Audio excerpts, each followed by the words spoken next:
So I have a theory that women that have never played organized sports, either gaming, we'll say band, their dad wasn't in their life. Oh, sorry, actually. That they make horrible girlfriends. That weren't in organized sports. Yeah, they have to be in organized sports. If their dad wasn't around, maybe band, a discipline of some sort. I'm just interested to know, what's the connection between having a dad and organized sports? I'm not even disagreeing. I just want to know what's your parallel. Because of being in a relationship, you have to have patience and discipline. So if your dad wasn't around to discipline you, that's that. If you've never been in organized sports or a team, you don't have patience. Are you saying that moms are worse disciplinarians than dads? Like, is that your point? Yes, you absolutely. think so? I know so. But women are the people that are like actually rearing the children and have them majority of the time. I do think dads play a very important role, but I don't think as disciplinarians. True, but they do more than that. Dads are also supposed to show their daughters how they're supposed to be loved and treated, and to like set their boundaries and all that kind of stuff as well. So I do agree with you that like a strong both paternal and maternal figure are important in self-development.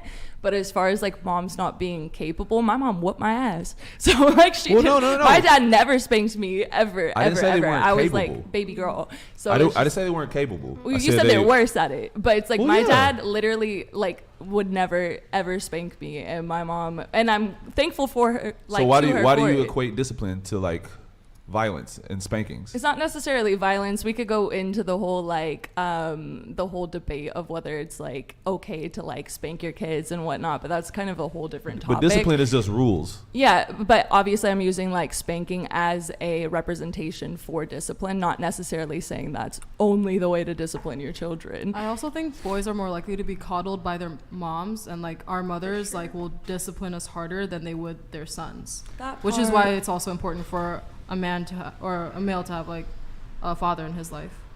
But overall, I agree with you. But I get the connection with team sports being like a team player. But I guess my question is, if you are asking these things of your women that are on probation, what do you provide to them in return as part of being, captain of the team if you're being the leader? What do I provide? Yeah. He's a 6'4" chap. Hello? I mean, looks fade. People get hunches in their back. Black don't crack. Right? Right? It does not crack. Does not crack. No crack. Zero crack. What they get to be with me. I mean, you get protection. What do you offer? Safety for one. I think that is one thing that is very undervalued in relationships. Is the safety you get. You essentially have a bodyguard when you go out into the world. I mean, sorry. No, go ahead. I don't completely agree with that because, like... Well, it depends on who you date. Yeah, it depends on the person. Like, it's not every guy who's going to protect you that you're going to be with. And then you shouldn't be with that man if he can't protect you. Yeah. And also, before we move on to the subject, my dad passed away when I was 11, and I've never participated in any school sports or anything like that. No, he didn't say that there was a correlation between having a father and participation in school sports. No, I know. He said you were just listing. He's listing things, but I'm saying like I don't meet both of those criteria. Oh, I see what you're saying.